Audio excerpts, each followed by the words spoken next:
Hey everyone, Derek Hines here. Welcome to the podcast where I'll share with you the patterns, insights, research, and technologies that we use in my own pain and performance practice to help people improve their health, speed their healing, and increase their longevity. Thanks for listening. I hope you enjoy it. All right, Dr. Sui Wong, welcome to the Pain and Performance Podcast. Thank you so much, Dr. Hines. Really glad to be here. Yeah, I'm excited. We were talking about it before. You're such a wealth of knowledge. How many books have you written at this point? Oh, you're so kind. 5 at this stage. Five. My audience knows this. But really 3 are full books, like 35,000 words, and 2 of them are workbooks, really. I mean, one of the things that I do is I'm a practicing clinician, and I have a lot of experience in helping people transition from theory into implementation and practice. So that's also partly why I did the 2 additional workbooks for aspects that's really about changing certain aspects. So the workbooks are about sleep, getting to better sleep quality, and another workbook is on quitting ultra-processed foods because of the impact on our health, on our gut health, on metabolism, on inflammation, and things like that. The full books are actually, one is on migraines, one is on mindfulness, and the newest one is on metabolic health. It's called Sweet Spot for Brain Health. So it brings in the science of brain energy and how to improve it. Yeah, you have spoiled us with like the amount of knowledge that we want to download today. I read through the migraine book, and we're gonna dive into a lot of stuff around migraine and brain health for all of y'all listening. I'm going through all this, and then it's like, popping up here, the sweet spot for brain health. I was going through that. And one of the things that it made me think of is like, how did you get to this philosophy on kind of health and healing? It started off me being very conventional medical route. I'm a neurologist, and as a medical doctor, I'm highly trained in that area, and also I do deal with the vision aspects of neurology.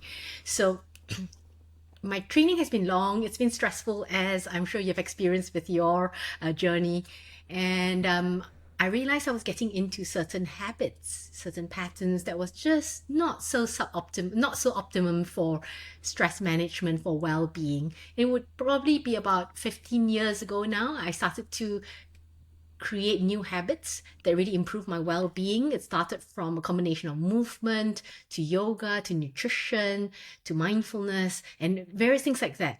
And I was finding a big change with how well I felt, from the health, from the physical to the emotional aspects. And I realized that, in my clinics, I was very effective as a conventional doctor. And why then was I not bringing in these important discussions about sleep? How does that impact our mood, our well-being, improve migraines, and various things like that? So I then did a whole training in lifestyle and integrative medicine. Yeah, which is how I now combine all that in my clinical practice. So yeah, that was how it kind of evolved, really. And now I've written these books because of the experience of helping people in my clinics. And I thought that if I wanted to have a wider positive impact, there is a way forward, like coming to podcasts and writing further. Did you have trouble initially getting that into practice? Like trying to figure out how that fits into, meeting with a patient on an appointment or follow-ups, or trying to get them resources? Yeah, it was, well, actually the first barrier was me wondering, can I talk about this in the first place? Yeah. Thinking, is this valid? Is this okay? So that's why I did all the certifications and exams and things like that for it. So how then it translates now is this very natural way, because I find that when we see people in our clinics, it's always about providing care that's personalized to them.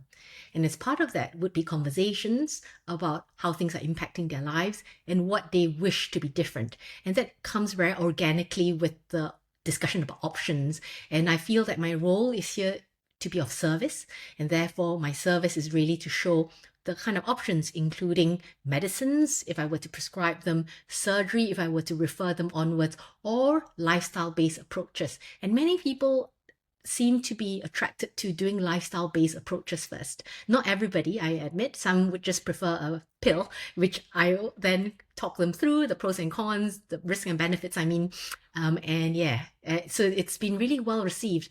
The difficulty I find is actually about the implementation of it. So resources-wise, which is actually why I've written these books, because resources-wise, I do signpost them to good quality websites, good quality books, and when it came to more of the brain side of things, the neurological basis, the brain health and well-being, there is a certain approach and style of how I share in my clinics.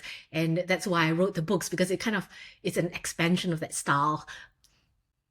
The people listening to this know this. So my book will come out next year, which has been like 3.5 years of like trying to get the most important things that people need to know about changing their health habits and how that actually affects healing on a deeper level, and what things do they need to do, what things don't they need to do. And so there's my appreciation, because I'm like, anyone who's written a book now, I'm like, I like bow down. It's incredible, especially people who are doing it as a service to try and give people good information. But one of the things that I've started to use even like sample chapters for is like whenever we have a discussion around sleep with a patient, initially we're like, look, here's your top 2 or 3 things and go read this section. But you probably need to start tracking it. You need some way to know, because if you're just saying like, I woke up and I think I slept better, I don't know if I trust that terribly well. If you're excited about the day, you can sleep pretty bad and wake up and be like, whatever, I feel great. If you're not excited about the day, you can sleep fantastic and wake up and be like, oh, I'm tired, I don't feel like doing anything. So I'd prefer to use measurement and data to tell us, are you on the right track or are you getting off track? But the implementation and the follow-up with it is not, I understand why doctors do it less than they should, because like, they're like, well, if I talk to them and I spend time doing that and then they leave and I don't know if they're, changing anything about their life, and they come back and they're saying like, I was trying those things and I don't feel any better. And they don't have any way to kind of follow up with that and actually see if they were making any true changes in their life. It can be this thing that you're excited about whenever you start reading it and making these real changes in people's lives. And then I've had a lot of practitioners who kind of get deflated as they start trying to get patients doing more than just taking a pill or coming in to get a procedure done. Yeah. Well, firstly, congratulations on your book. Really amazing. Yep. The effort. Really, really amazing. Looking forward to that. So then, exactly as you say, sometimes it's about how do we follow up with the advice that's been given. And actually, that's where I think the magic happens. Because when somebody has tried something, they'll come back with what did not work. And that follows on with conversations of, what aspect of it not work? Was it the feeling of it? Was it the momentum? Was it the motivation? And perhaps it's something else that they may try that's not what they started off with, but would have a positive impact on that. So for example, if somebody were to say they want to improve their sleep habits, we talk about various aspects of sleep hygiene. And it may be that they want to wake up in the morning at a specific time to get to a regular routine. And it may be difficult at first. So it may be that we work on something else that helps kickstart their body's rhythm. So it may be that they may be excited to go out for a walk in the morning. So we start with that rather than what time shall we wake up. It kind of translates really, but it kind of focuses on a slightly different way with which is the more desirable entry point for somebody. And it builds oftentimes, and perhaps the conversation will also show that maybe what we say, I do know that sometimes I think I've explained something well, and as part of the conversation I realized, actually I could have explained it better, so it wasn't quite received initially. So yeah, I think that's where the magic happens, but it is tricky, hence the workbooks. So actually my workbooks used to be the genesis of that was even before, like years ago. I used to print charts, and I give patients to take away where they write things down, and I always have to print out those 10 sheets, and I have to give it to them. And of course, it's part of this concept of why I did the workbook. How do they track? How do they reflect? How do they build on their success? How do they kind of acknowledge what they've achieved, really, to create that motivation? So when you were initially, were you treating a lot of kind of like, headaches and migraines and stuff like that even before you started kind of bringing in a more holistic view? So yes, my main field of practice, as you know, is neurology, and within then I do neuro-ophthalmology. So that's the visual aspects of the brain, and a lot of people come with migraine symptoms. With migraine symptoms, people may get lots of vision disturbance, and they often do come into practice. And headaches are a big part of what neurologists see. So before I even did my further training into neuro-ophthalmology, I was also already seeing a lot of people with headaches. So yeah, there would be the standard advice back then about, how much caffeine somebody's drinking and this and that. But I realized that it wasn't quite methodical in the approach. And sometimes the approach also feels just a little bit piecemeal for the person in front of me, which is why I kind of think of this kind of broader framework of how do we systematically look at things, how to systematically create change so that they can find which aspects that is really the key factor in worsening their migraines, and we just clear it systematically. Migraines are one of the things we almost, I hesitate to say this, but we almost chuckle when we get a migraine diagnosis in our office, because about 80% of our headache patients come in with a migraine diagnosis, and about 20% come in with a tension headache diagnosis. And that's it. I don't know that we've ever gotten any other type of headache diagnosis as a referral. And we often talk to patients about this. Like there's, you could kind of probably go deeper into this, but there's so many different types of conditions that create headaches. And, to just slap these like big terms on it, I feel like does a little bit of a disservice to our brain and the signals that it's trying to send to us. But whenever you're talking with people about like what a migraine is and where it's coming from versus other types of headaches, I've heard you kind of explain that. I always struggle a little bit, to be honest, whenever somebody's like, I can explain a cervicogenic headache really well, or I can, explain, like a trigeminal type headache quite well, because it's easy for me to say like, here's what's happening to these structures. Whenever I get to like the migraine part, I probably fumble a little bit. That's probably one that I could explain a little bit better. But when someone's asking you like, what is a migraine? What's the answer to that? Yes. So I share that migraine is a neurological disorder, and it's related to a genetic tendency to lose control of the sensory integration. So it's a part really at the base of the brain called the brainstem that really is not integrating the sensory processing as well, which really comes to why people who have migraines can end up, having a lot of light sensitivity, sound sensitivity, motion sickness, nausea, and such things. So other things that's not just pain. In another way, so all that, what I've just said is very kind of definition based, we think it's a neurological disorder. It's at the base of the brain. And I oftentimes describe it in a slightly different way to my patients. I share something like a migraine attack in its full-blown form, very severe headaches and other symptoms with it. I think of it as a boiling pot of water that has overboiled. And when it's overboiled, that is an example, an analogy to a migraine attack.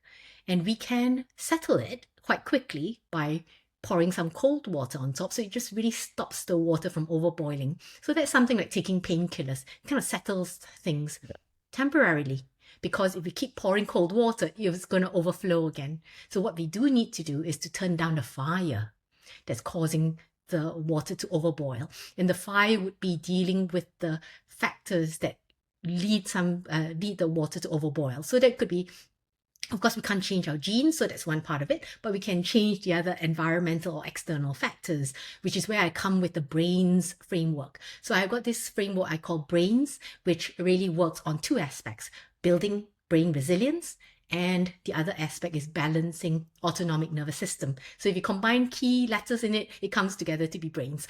So I know it doesn't come out immediately, but I call it the brain system. So, for example, to build brain resilience, number one, it would be sleep. I mean, there are a few aspects to this, and it could be quite individual, but the key aspects would be sleep, metabolic health, nutrition, and with that, nutrients, gut health, physical activity, mindset, and all that. That group of factors that really help with the building brain resilience and balancing autonomic nervous system. Your listeners may know that the autonomic nervous system is is the part of the nervous system that controls the automatic functions of our body, like the blood pressure, our sweat, our pupils dilation. And there are two parts of the autonomic nervous system. You have one part that is what we call the sympathetic, where there's fight or flight in its extreme form. And then the other part is the parasympathetic, also commonly called the rest and relax or rest and digest. And we need both. For example, we wake up in the morning, we need to get up, we need our cortisol to shoot up. We have to appropriately respond. And then in the evenings, we want to digest our meal, we want to sleep, and we need our parasympathetic. So it's really about two in balance. And sadly, a lot of times I see people with migraines that is out of control, really severe episodes, frequently. Their body is in a bit of fight or flight, stuck in a fight or flight. And that's where we bring in work that like breath work, mindful movement practices, visualization, and mindfulness to really balance it. So that's where that framework is, the brain's framework, just to think of how that comes in to the explanation of why migraine happens, which is the overboiling pot of water analogy. Do we have studies in like a person who experiences migraines and how their brain interprets inputs versus like someone who doesn't experience migraines and how their brain interprets sensory inputs? Is it an over response to those sensory inputs in the migraine patient? Yes, there is a difference, and it's probably in the integration aspects. So there is the part of the brainstem called the trigeminal. Sorry, the word is escaping me, but the trigeminal complex.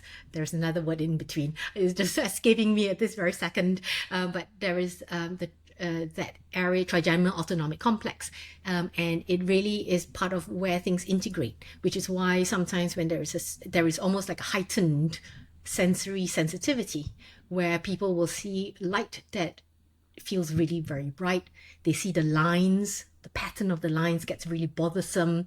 They go to the supermarket with really bright fluorescent lights, with the lines of shelves, with the kind of crowds, and it gets overwhelming. Is that there is kind of a heightened sensitivity, and it's related to the sensory integration aspects. Yeah. It's interesting. When you were talking about brain resilience, it brings up like kind of one of the things that we've talked about a lot. We try and bring in everything when we're treating true migraines. And one of the things I want to dive into with you is like, what are like, if you could have everything in terms of testing and finding out kind of what's going on inside the body, what would we be looking at there? I'll tell you what we do and you can correct me.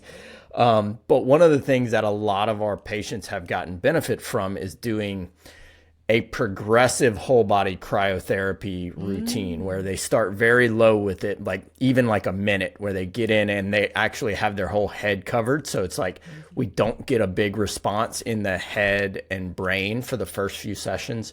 And then progressively the sessions get a little bit longer and we start to expose a bit more of it. And one of the things that we started looking at with that is the hormonal response, and we do get kind of a slight initial uptick in cortisol. It's a stressor. You get this big release in BDNF, brain-derived neurotropic factor. The longtime listeners will know how much we've talked about that, and they get this whole kind of hormonal cascade where their body's going into this survival mode. But what I think that little short-term challenge does is increases brain resilience on a major level, both from a chemical aspect, but also just from like a kind of mental, emotional aspect. You're doing this hard thing that you get to overcome. And for a while, it's been a couple years, let's say 3 years ago, we were changing over our cryotherapy machine. So we had like a 3-month period where we weren't running sessions, and we had so many patients come to us and say, like, I didn't realize I hadn't had a headache in the past couple years, and I got my first one, last week.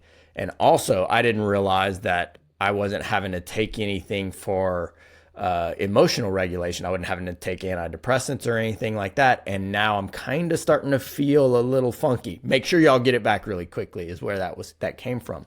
But what do you think about some of those like extra therapies that might kind of give us a way to build some resilience in the brain, in the nervous system, the hormonal system as well?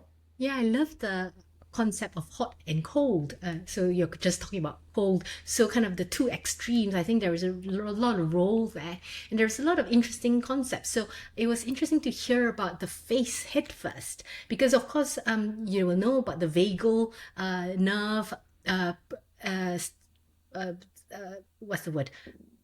There is that sensory input from the face as well. And sometimes when people are right in the middle of a migraine attack, they could, if they were to splash their face with cold water, it creates that stimulation through the vagus. So some of it, I wonder, how much maybe it's also related to the vagus aspect, vagus nerve.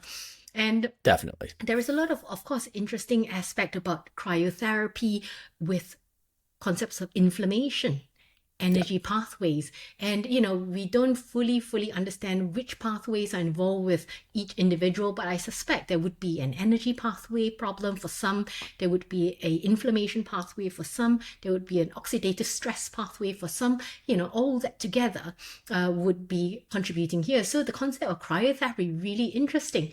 Some people, they also like to do an ice bath for that same benefit. And what's really nice also, the combination of the heat and the cold.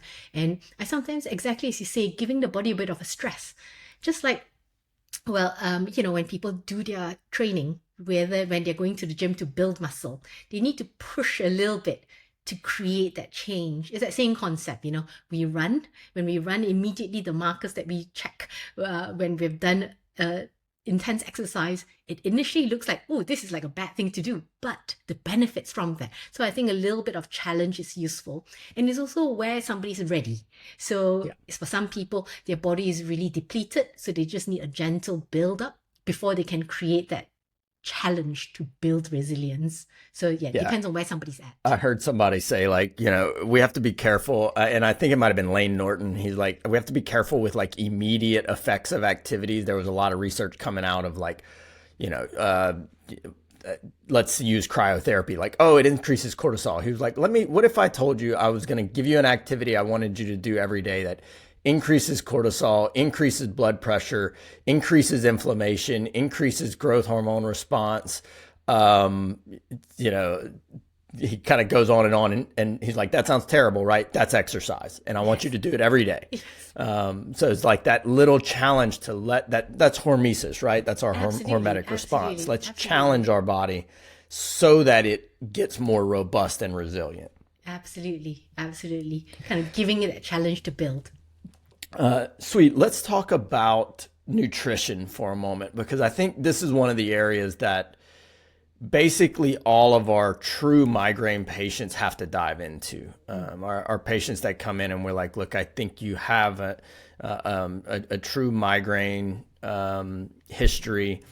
Maybe there are some other factors that might be kind of triggering and setting off this response. But one of the things that we've seen is that there's almost 8 out of 10 times there's some nutritional issues in there, whether they have vitamin or mineral deficiencies, or they have some food sensitivities that are kind of creating an inflammatory response. When you're starting to kind of unravel that part of it, what are you looking at? What are the principles around nutrition for helping with migraines and headaches? Yes, I first ask people whether they're comfortable talking about it. Because oftentimes I think in modern society, for some people, they come to our clinics with some issues already, with people telling them what to do about their nutrition. So the first is a permission to talk about it. And then once they're happy to talk about it, then I first start off with understanding what they do. So I start off with understanding what time they wake up and what time they have their first food or fluid intake. And if it's fluid intake, what kind of fluid? Is it something sugary, like, a cappuccino or latte? Or is it a case of they have some quick cereal bar whilst they're driving to work? I just kind of understanding where it is, and then what their next meal or snack would be, and then what it is, and how they feel after that. So I kind of get a landscape or what they typically do. And it has to be, like I say, they have to be open to talk about it, because otherwise, they feel like they'll tell me what I think they should be saying, and that's not helpful to them. So, it has to be at the stage of the professional relationship that they really feel I'm there to be of service to them. So once I figured out that landscape, and a few things I usually identify. So one aspect could be to do with metabolic health, meaning their blood sugar response. They are likely having blood sugar swings. So for some people, I may find they may tell me that, they usually get a heavy head at about 3 p.m. And then we figure out what time what's their pattern of food intake prior. And then usually they have some kind of meal at about lunchtime that creates a crash in their blood sugar. And then we kind of work around that so that could be a blood sugar, a swing issue, or it could be that they don't have much variety. They may only eat spinach and fish, for example, and then their gut health may not be optimized. So there is the gut-brain pathways that we then start to think about to optimize their microbiome.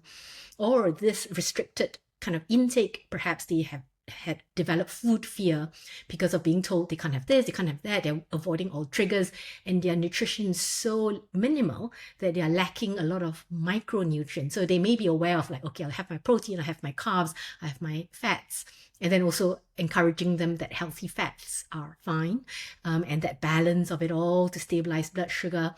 And then we may have to bring in more foods with magnesium, with B vitamins, for example. And in the immediate situation, if somebody's really very, very depleted, they may just supplement for a few months with magnesium, and then they slowly come off it, because I always talk about food first, if possible. So we add in seeds and nuts and different types of vegetables, from the leafy types to the crunchy ones, the cruciferous, to the root vegetables, to all sorts. And then we add in beans and pulses for the benefit of the protein, of the fiber, and of the different colors, so that they get the different nutrients from the different colors, and it keeps the gut happy. And I said, add in herbs, add in spices. So things like that to really bring in variety. So that could be for some. For some, it may be that they have a very specific trigger. So it's a case of, okay, we want to improve their gut health, but we can't quite give them fermented foods yet, because they are too sensitive to a lot of things. So then they may have to cut down histamine or the tyramine, which is in for certain types of fermented foods. And so they may keep that out, but they start to introduce gently foods that will help their gut health. And then when the whole system stabilized, oftentimes I find that something that used to be triggering for their migraines doesn't really trigger it anymore. So this is the kind of approach I use, where, say, if somebody say, I always get headaches when I have my periods or menstruation, what do I do? And oftentimes this sort of approach, although I don't personally give hormone treatment. Some people may seek it out for other reasons, but they find that just the lifestyle approach really works. So yeah, going back to the food things, that could be the first thing I talk about. And then I start talking about healthy fats. I touch upon that. So I talk about the omega-3s from the marine sources. It's great to have nuts and seeds. Walnuts, great for the ALA version of the omega, but it doesn't convert downstream to the compounds called DHA or EPA, which are important for the cell, the building blocks or the inflammation pathways. And really having the omega-3 from marine sources would be valuable. So whether somebody has fatty fish or oily fish 3 times a week, or they get algae source. So if they don't have fish for ethical or taste reasons, they can just get marine sources through algae, for example. And this is kind of where it starts. And that's where the conversation starts. And then it evolves accordingly. For people who are having trouble with this, and it is coming through like that, what's your thoughts on like continuous glucose monitors? Do you use those at all? So I do sometimes. It does also depend on, oftentimes I start off with the conversation, talk about what they're eating, and oftentimes that's enough. So I have helped before continuous glucose monitor came on board. I used to go through in this way, and then I'll start to prescribe a snack at a specific time of nuts plus a low glycemic index fruit. So it gives them that steady energy, and that just breaks the migraine cycle, for example, for that sort of specific circumstance. For those who find that it's difficult, or for some who like to track. There's some people, they like to track, they like to see, and that's fine. And then, we can do the continuous glucose monitoring. I do it carefully because some people, they get very upset about the changes, because I do say that it's natural, it's expected for the body's blood sugar to rise. It's about the sharp shoot up and the sharp come down. And oftentimes, just from the interview, I can tell whether somebody's got a sharp come down without needing to do the continuous glucose monitoring. And that's where we adjust the food, and then they get better. And then the issue is no longer an issue, so they don't need the continuous glucose monitor. Because there are a few other things to say also, because the continuous glucose monitor, sometimes they are sleeping on it in a certain way at night, then it doesn't register recording so well. It looks like they're having low blood sugar episodes, or the values are not calibrated well. So there are some monitors that's not so well calibrated, and people get very worried. So yeah, it has to be personalized. Yeah, I think with a lot of those, there's a personality that people are gonna kind of go overboard. I do this with sleep. Like, we have a lot of our patients who use like an Aura ring for sleep tracking, and there's some of our patients where we're like, I know you're spending this money to buy this ring, and I'm telling you, you can only use it like 2 weeks out of the quarter, and we're going to like use that as our window. And then I don't want you using it anymore, because you're going to like obsess over like waking up, like, how did I sleep? I'm like, I see it in your personality. We need to use it to identify how well you're doing and how well your activities are doing. And then I want you to put it away and forget about it and just keep doing the stuff that we've talked about that works. Yeah, absolutely. For some people, it works to keep them accountable. So they go, oh yeah, I thought I've been sleeping well, but look, my sleep hours have been drifting down. So, there are two sides to that opportunity. Yeah. Really make the use of it.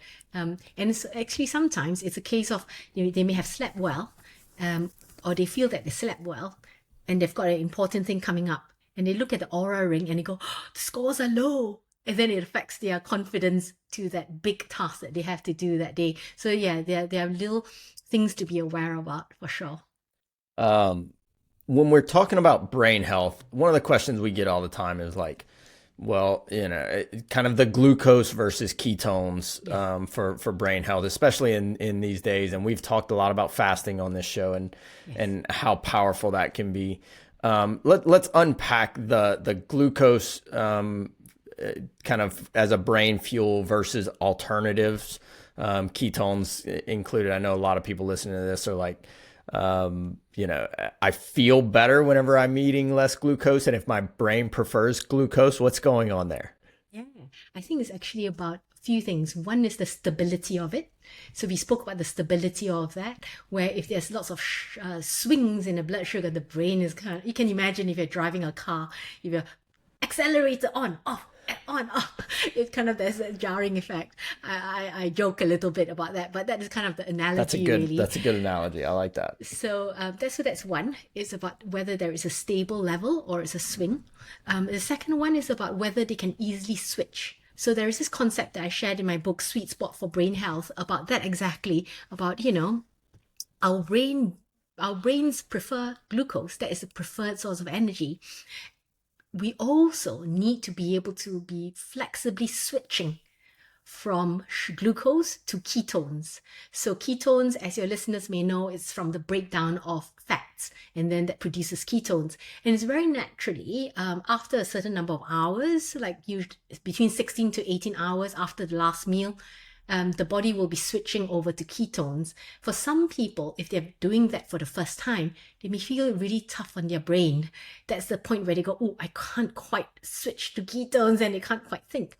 But then they may find that the more they do it, the more their body gets in tune with that flexibility to switch from glucose to ketones.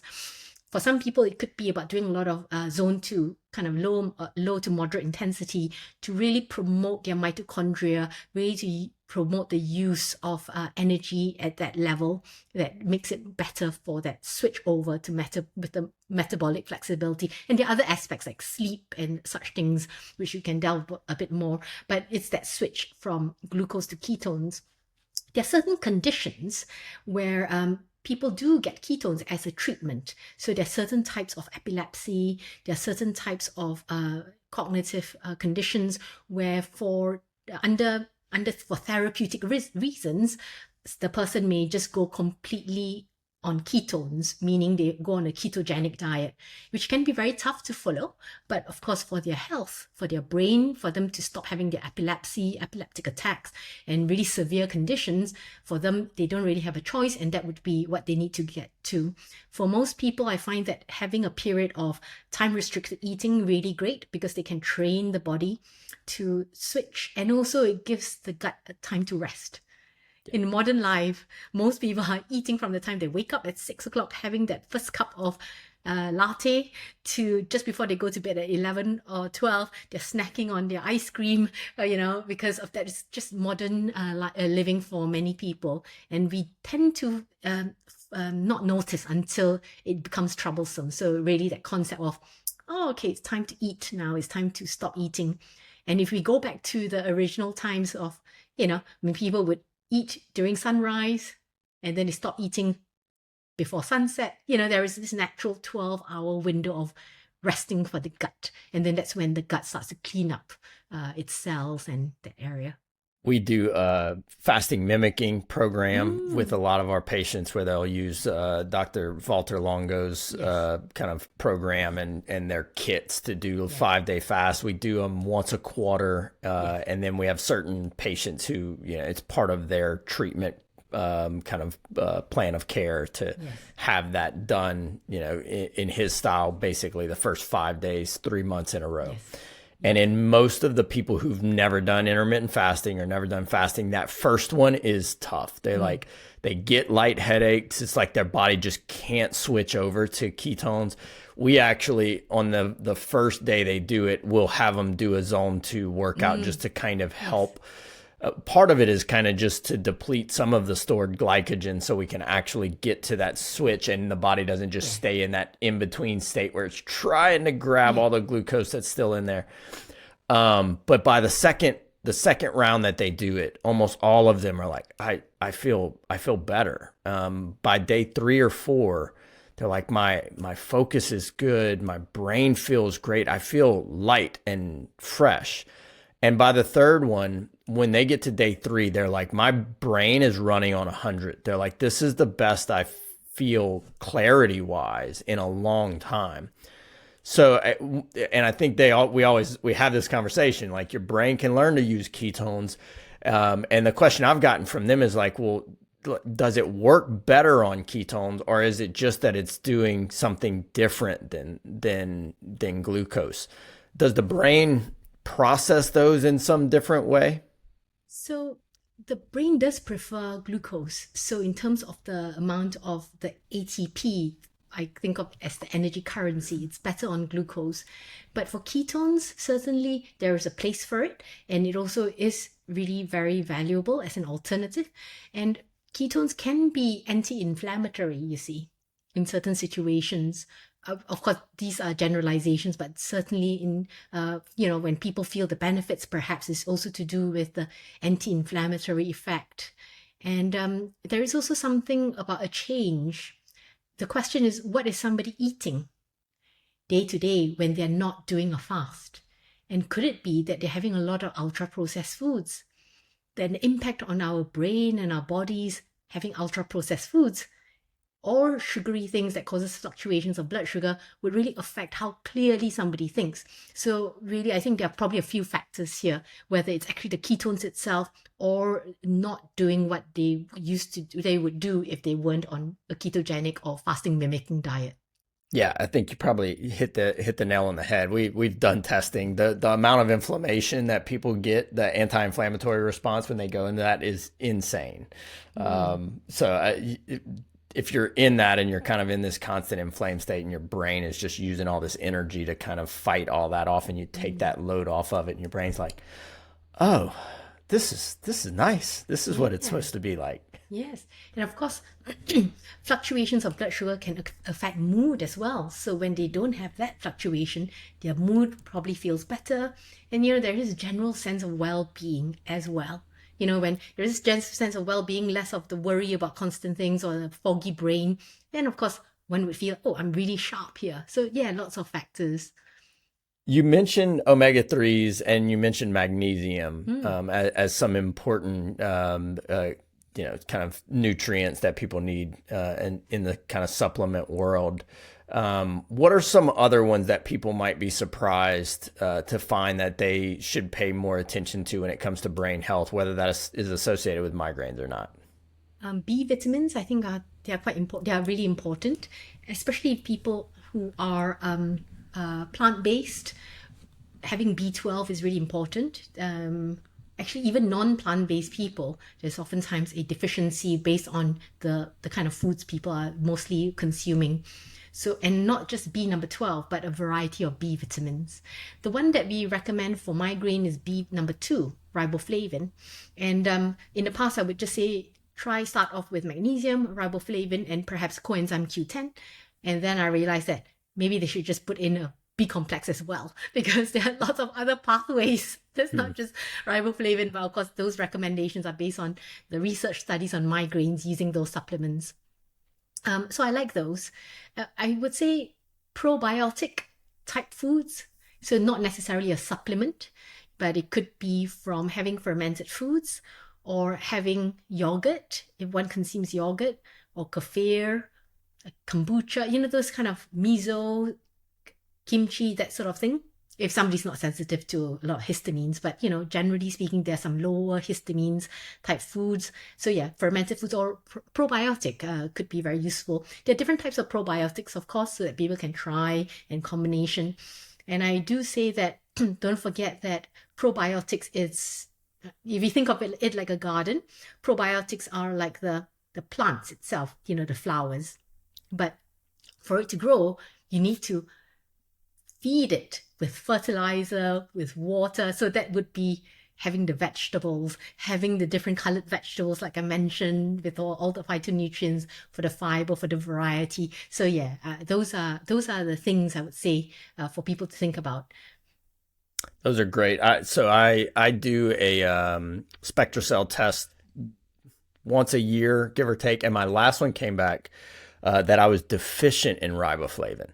And so the scientific mind for me just gets excited. I'm like, okay, now let's dig into this. What's going on there? And so I don't have any symptoms, for the most part, certainly don't have a lot of brain fog or don't get headaches or anything like that. But this is why I do it, is how long would that have had to go uncaught until I start having symptoms? And then, things have affected so many other pathways. So I did start, trying to increase a lot of, grabbing Brazil nuts and, eating a lot more B vitamin foods. We eat a decent amount. So that's where I was like, is there something in my life that is kind of depleting that somehow? I don't know. What's your off the cuff thought on that? Interesting. My first thought is, can we rely on the test?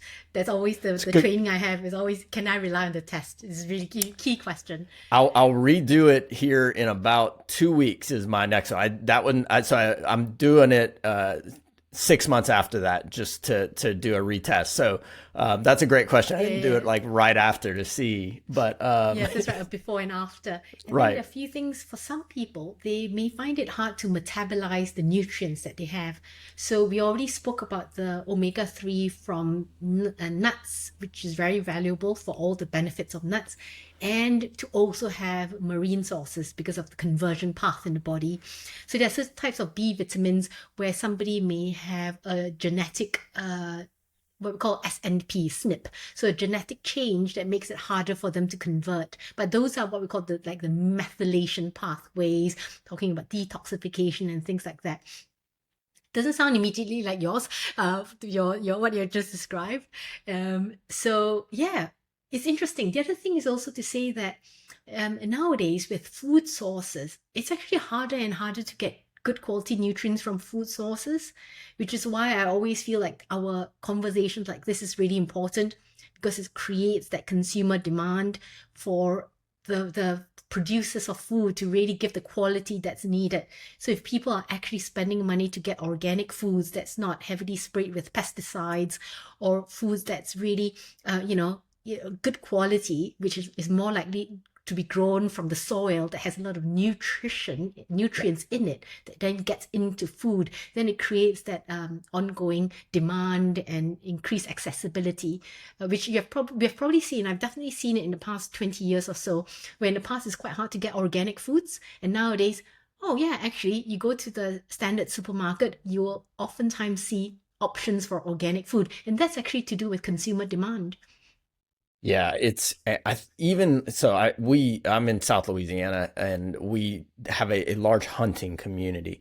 And I've had quite a few patients who switched over from like buying regular beef to either organic, or if they can, getting wild game, getting venison and stuff. I've had two patients in the last month, it's deer season right now, who said like, if they eat venison, so this is, it's wild, right? All grass fed, for the most part, the soil they're on has not been treated or anything like that. That they're like, if that's my main source of protein, I get no symptoms. I get no headaches. I feel fantastic. I'm like, all right, well, we found your trigger. Now the problem is finding that regularly. And now there are more sources in the last, say, 3 to 5 years where you can actually find sustainably sourced venison.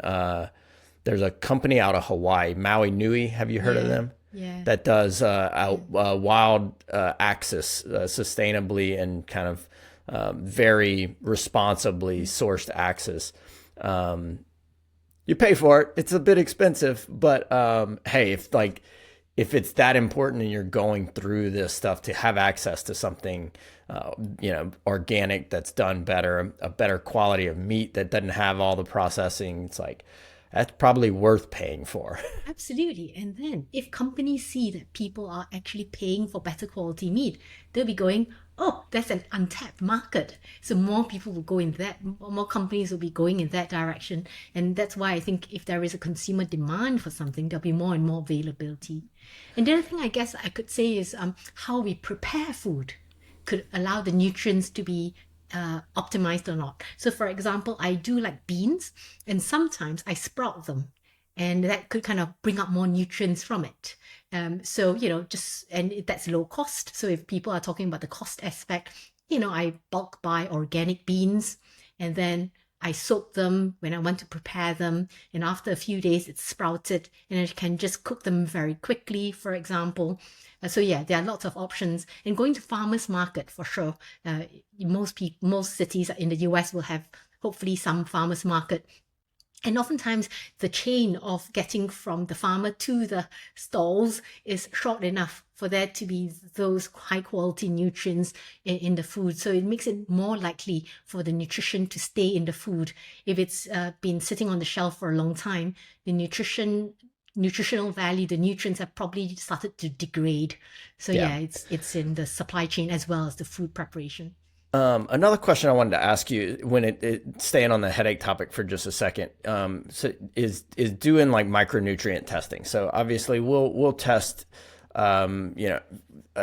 basically everything from sodium, potassium, calcium, magnesium, phosphorus, all of the metals, like, and look at those things, especially in headache patients, because we have found that, contrary to what you would hear for a lot of them, at least in a lot of advertising, probably a third of our migraine patients are low in sodium. And whenever they improve their sodium, their symptoms get much better. We see the same thing for nerve health. And you've already mentioned magnesium as how important that is for brain health. But do you buy into testing for some of those things?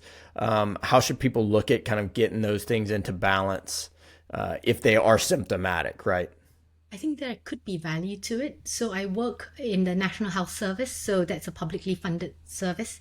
And I also do some private practice. But in the setting of the National Health Service, it's a bit limited with what I can test for. So yes, I can check the sodium, the potassium, some simple things like that, the thyroid function. I oftentimes check the thyroid function, certainly check the common electrolytes, as you have mentioned.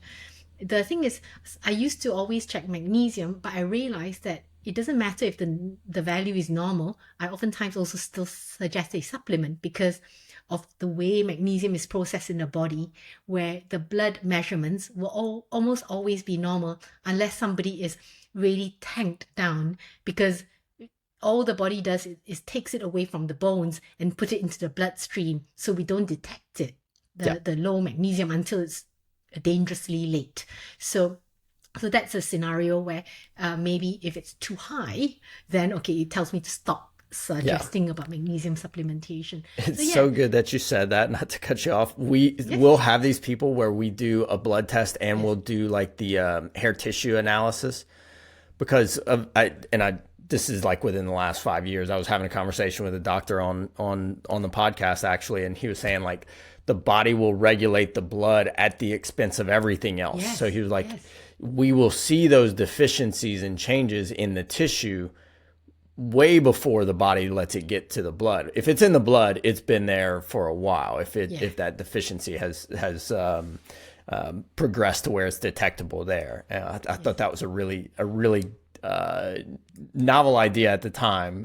But so we'll double check those things. And you're right, like the blood test will come back normal, and then we'll have somebody who's tissue samples will come back with some discrepancies in there. So magnesium is one of the ones that's hard for me not to tell people to take, just in terms of everything from muscle health, nerve health, brain health. There's a few things that have crept up on my, like, I kind of think we should almost just start and be told to stop, like magnesium, omega-3s, check so many boxes. Glutathione is another one that we use a lot, that such a great antioxidant that just checks all these boxes. Do you have any that fall on that list as well, that are on top of those that you're like, these are probably better to take than not? Yeah, actually the ones that I recommend are ones I've already mentioned: omega-3s, vitamins, particularly B12 for those who need it. Actually, vitamin D is one that I haven't mentioned. Yeah, good. Vitamin D, oftentimes we are quite deficient on it. If somebody can get it from sunshine, that'll be better because then they get a whole spectrum. But in the United Kingdom, we are rather deficient in the amount of sunshine. For people who can get it, I would say bare skin, 20 minutes on average. If somebody's got darker skin coloration like myself, a bit longer. And, allow the body to create the vitamin D if possible. If not, then, supplement it. I think that'll be quite reasonable. Especially in the neurological setting, there are conditions I see like multiple sclerosis, MS, where, definitely vitamin D, good level, has an evidence basis to prevent relapses. And then, of course, we can understand how it could affect the immune system, and then so many pathways, the hormones in the body, our bone health, so many aspects. So, and oftentimes I say take the vitamin D with food or with the omega-3, because actually you need fats to absorb the vitamin D. Because some people, they may not realize it. They go, I wake up in the morning, I drink my water with my vitamins, and I head out of the door. But of course, vitamin doesn't really get absorbed well in that situation because there are no fats on board. That's a great point. as an aside, we started having, if we're doing nerve regeneration treatments, we'll put people on D. We'll have them take NAD, and we'll want them to take both of those with a fat in the morning. And so they're getting like this, like, oh, I'm doing this for this, but they're waking up and they're getting like a great yogurt. They're starting their day with a good fat, and they're taking their vitamins. They're getting their NAD, and everything's absorbed. And they're like, I feel better on so many levels. I'm like, that one little thing is like, we're creating this compounding health loop where, you're waking up, you're getting a good fat in, you're absorbing your vitamins better probably now, that affects so many other systems in your body. So I like looking for those lead dominoes that create a compounding health loop that affects all the systems in the body. Absolutely. And oftentimes I try to get people to think about what foods has this nutrient, and then it creates that curiosity about how they would have their meals. What kind of meals will they have? What kind of snacks will they have? So I could talk about, all right, okay, your detoxification pathways, get some broccoli in. You can really activate those detoxification pathways. You want to do antioxidants, get good quality ones. It's really hot now, it's, for example, summer months. What kind of foods rich with antioxidants you could have? Could blend some frozen berries, have the watermelon, and I really love to kind of bring in with what can they have that is from food that has the nutrients. Yeah, that's so much probably more fun too for somebody other than like waking up and taking 20 pills. We get a lot of people on just pill fatigue, for lack of a better. They're like, I just like, give me. I've even had. They're like, look, I'll take a powder, I'll mix something. I'm just tired of taking pills. And like, it's like, no, be creative, bring these things into your life, and now being healthy is energizing. It's not a burden. It should be fun to get healthy and have a, like vitality to your life, and at the same time be healing, migraines or gut health or whatever it might be. Yes, absolutely. So let's say somebody starts having the concept of, oh, what kind of foods have got these nutrients, and they start cooking, and then they start being creative with it, and they invite family, friends over. So then they have the social connection, which is really bonding, creates lots of release of really good chemicals for the brain, the social connections, all the things that also improves migraine and improves brain health, for example, depending on what somebody's goals are. But there is this bigger picture that kind of connects. And then, they see their loved ones getting healthier as well, because, who wants to live to 100 if they are not with people that they love? You just want everybody to be around. So it's about the rising tide lifts all ships concept. I love it. That's fantastic. Let's talk about exercise for a minute. Yes. We get a lot of questions about exercise, and does it trigger migraines at times? Is there a specific form of exercise that over time helps more in terms of brain health in general? Let's start with those two. Yes. So any specific exercise for migraines, that depends on where somebody's at. So let's say somebody's absolutely depleted, they're exhausted, and of course exercise can worsen migraine attacks. So it will be a case of, for them, it would be just a gentle stroll. It's not even a brisk walk, it's just a gentle stroll to get the body moving, and do a mindful movement practice as part of that. And for bigger, longer term brain health, I go back to the principles. Strength, how many sessions a week, really want to build muscle, which also builds bones. And then the other aspect would be, moderate intensity, the zone 2 type concept of 150 minutes a week, split up throughout the week to many days of 20-30 minutes each time.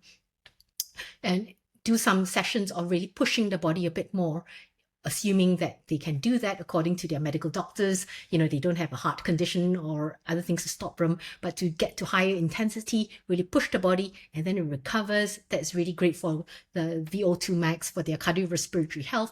Also really helps with the brain, with the nutrient supply to the brain. And there would be the mobility aspect. the so-called flexibility, mobility. And that's not just in injury prevention. There is also that whole connection from the brain to the body as they're moving the body in different positions. They're really figuring out the range of the different joints, how one can be linked to the other. And bonus, do it through a mindful approach. So then they have the settling, the benefits of mindfulness with that. And oftentimes when these practices are very much in tune with mind and body, it has all those benefits. So those are the key aspects. And of course, when somebody's getting older, there's mobility, flexibility also links in with balance, because balance is really important as well, so that people can have falls prevention. And of course, strength training builds the bones, which makes it less likely for fractures to happen when somebody falls when they're older. So all these benefits. So I kind of talk about what is recommended by the professional bodies and how it relates to the concept of the brain and brain health. What's your exercise routine look like, Sui? So I do a mindful movement in the mornings. So I love that. And that goes from, in the past, it was very yoga based. And then I got into something called animal flow. And that is also another intuitive type movement. And then I learned contemporary mind-body movements, what we call kind of somatic movements. So I do that approach for my morning mobility. And then that could be actually slowing it down or strengthening up. I'm really into calisthenics, strength training through that way. I find it really very, very fun, really, really fun, which is where it kind of went in nicely with the animal flow approach when I started to do like some moves are really actually a balance and strength type move, and also the speed and dynamic aspects to it. So yeah, those are the key practices I do. I also I run a few times a week. And then I was doing strength training using barbell work for a little bit of time when I wasn't doing so much of the calisthenics at home because I didn't have the space at home. So it goes by what access I have, but really it's the concept of the things I just mentioned, a mindful movement approach, which also links in with balance, mobility, and there is the cardiorespiratory aspect, there's the strength aspect. And I'm so happy that women are really open to strength now. I remember when I first went to the gym to go to the barbell section like 25 years ago, it looked really strange. I, as a woman, was trying to use the barbells. So, yeah, I think it's much better now. It used to be like the running joke, like if you took all the guys out of the gym and put them in the yoga studio, and you took all the women out of the yoga studio and put them in the gym, everybody would be healthier, because it was like we were missing what you're talking about, like this whole approach. The guys were just working on strength, probably didn't have balance, didn't have mobility, probably didn't have cardio, and women had mobility and balance but didn't have strength. And so it was like, hey, let's be balanced and whole as we're training physically. I think that's good. You called it primal movement, primal flow? It's animal flow. So I got into that some years back now. Somebody called Mike Fitch created it, was a creator of it. And there is this massive community. It's really quadrupedal movement. You're on the ground. It's a combination of some set movements that kind of comes into a sequence. Depending on how you train it, you could train it as like there are lots of ways that can be used. So yeah, that's quite fun. I'm not familiar with that one. I'll dig into that. Dr. Wong, this has been fantastic. This is great. Oh, well, thank you so much. I'm having so much fun, Dr. Hines. One of the questions we ask all of our guests is, if somebody's listening to this and they can do one thing today to improve their health, what would that one thing be?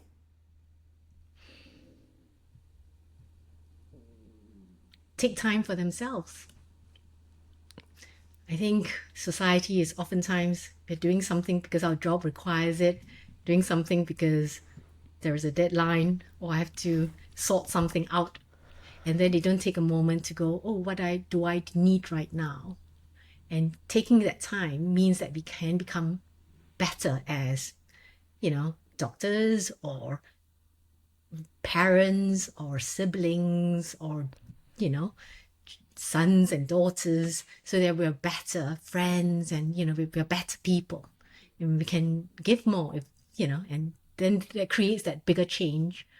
So yeah, I'm gonna piggyback on that for a minute because you brought up something that I wanted to ask you. You wrote about mindful moments and creating mindful moments throughout the day. Can you explain what that is for people and how they can like use that? Because I think whenever people say you like take time for yourself, people are like, okay, great. Like I don't know how to actually do that in my life. Can you explain the mindful moments idea? Yes, thank you. So mindfulness is a concept of being present in a moment, but there's a quality to that. It's a quality of being here without like thinking, oh, what do I have to do next? That's concept of living in the future, or thinking, oh, what just happened? Oh, I could have said that better. So there's a rumination, living in the past. It's just being here with just our body, the sensations of our body and the awareness of the moment, and this softness quality to it with no judgment and just that friendliness and that curiosity. So the concept of, so there is a training process where somebody could kind of really learn to develop these skills of mindfulness.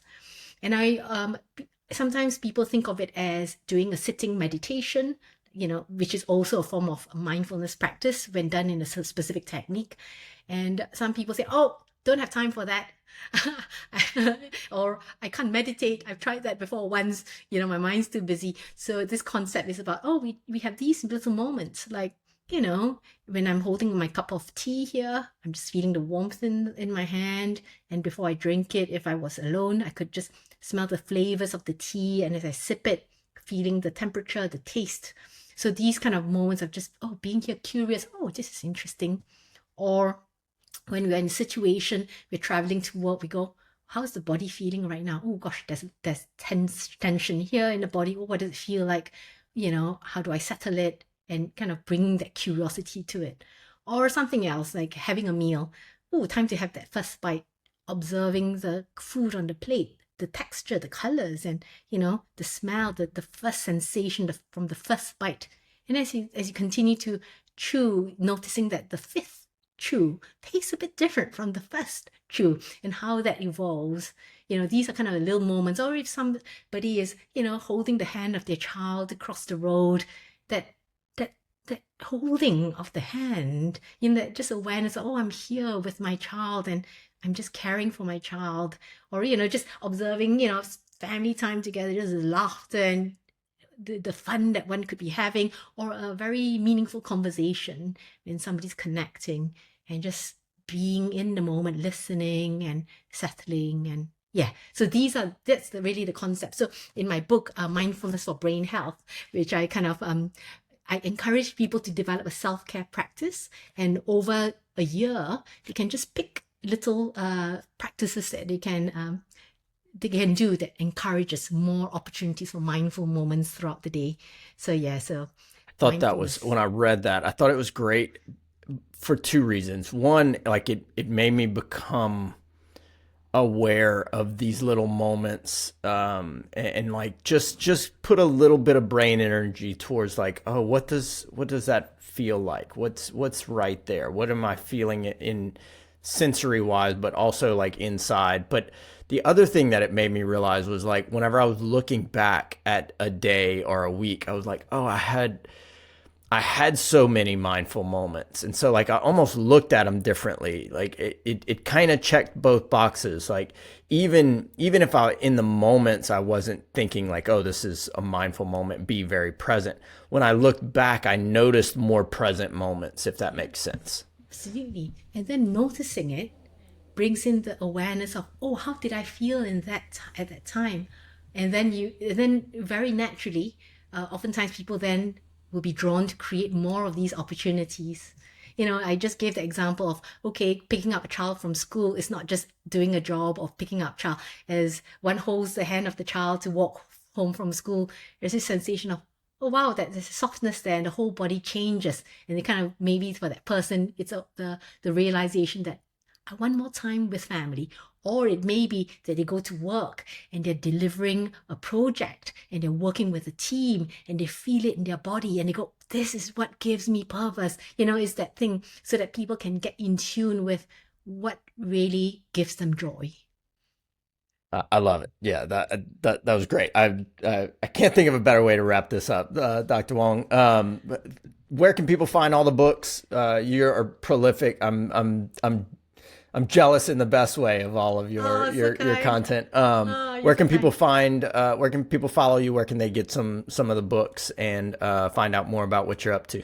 Thank you so much. So I have a website. It's drsuiwongmd.com. So it's drsuiwongmd.com. And they can see a link there to my website with books, or they could find me on Amazon by searching my name, and they'll see the key books coming up of Break Free from Migraines Naturally, which is part of the conversation we were having, or Metabolic Health. I'll show it through a screen. So I've got my Break Free from Migraines books. I've got my Mindfulness for Brain Health books. I'm so grateful. It's so well received. It's also got free audio guides for people who want to try some mindful moments, guided meditation. And Sweet Spot for Brain Health, I'm so excited. This is my latest release. So it talks about practical approaches. So my books are practical, which is why I've talked about like my workbooks. The ultra processed food I feel strongly about. I used to be pretty addicted to them, and I've slowly transitioned. And sleeping, the sleep practices, as you were talking about, with how we log, how we create a momentum. And on my website, your listeners are very welcome to join my Thursday Tips newsletter. So every Thursday, including today, actually, I have no idea when this comes out to your listeners, but as we are recording this. So every Thursday, I send out a short newsletter with bite-sized brain health tips to thrive. It's a 1-minute read with 3 tips and 1 question for the reader. So Thursday tips, they're very welcome to join. I love that. Very good. Dr. Wong, thank you for all you do. Thank you for your kind of dedication to helping people improve their lives. I know that a lot of people are getting value and really implementing a lot of this stuff. So thank you. Thank you for coming on the show. Thank you so much.